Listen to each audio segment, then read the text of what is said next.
These are the directions to finish up your citrus painting. There's a large variety of colors that you can choose from for your citrus fruit. Hopefully you planned accordingly and created a complementary colored background. So I did blue, so that means I am doing an orange. Remember, these are a good example of your choices. Orange, grapefruit, the blood orange is the reddish looking orange, and the lemon and the lime. There will be small cups provided for you. They're just parts of an egg carton.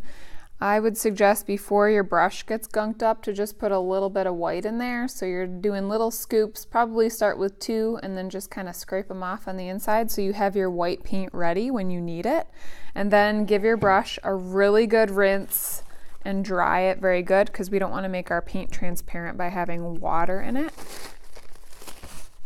We are not creating tints just yet. You're going to use the original color to paint around your slices right here.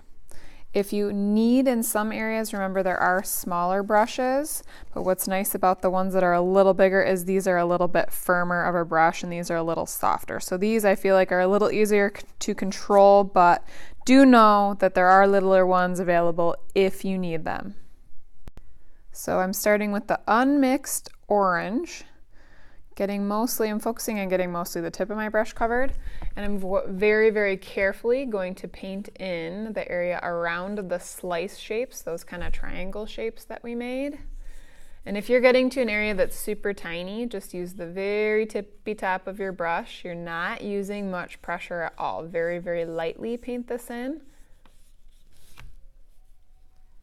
And go around your whole orange with just the plain orange or whatever your citrus fruit is, and just fill it in with the unmixed color from the carton.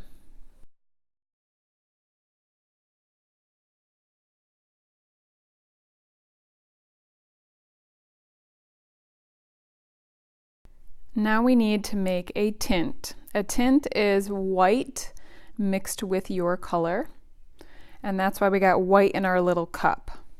Now I'm going to combine my color with white, so I'm not going to touch the white yet in my cup because I don't want to get it in the egg carton and muck it up for anyone else. So I'm just getting a few little scoops, and after I have enough in there, then I'm going to stir them together to get my tint. And I'm not mixing all of it because I want to kind of check it as I mix it to get a nice looking tint going here. And then actually I could even almost have 2 tints in the one little cup because I'm not spreading it all out.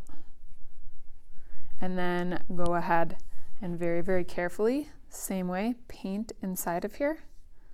If it doesn't look light enough, just add a little bit more white, but be careful not to mix in your egg carton.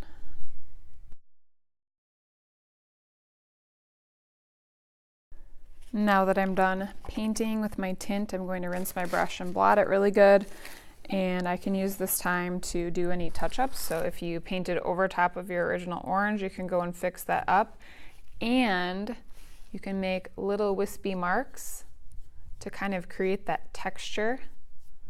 You're just using the tip of your brush. If you need to, practice on a placemat or a practice sheet of paper, and it creates that orange texture or citrus texture that citrus fruit has.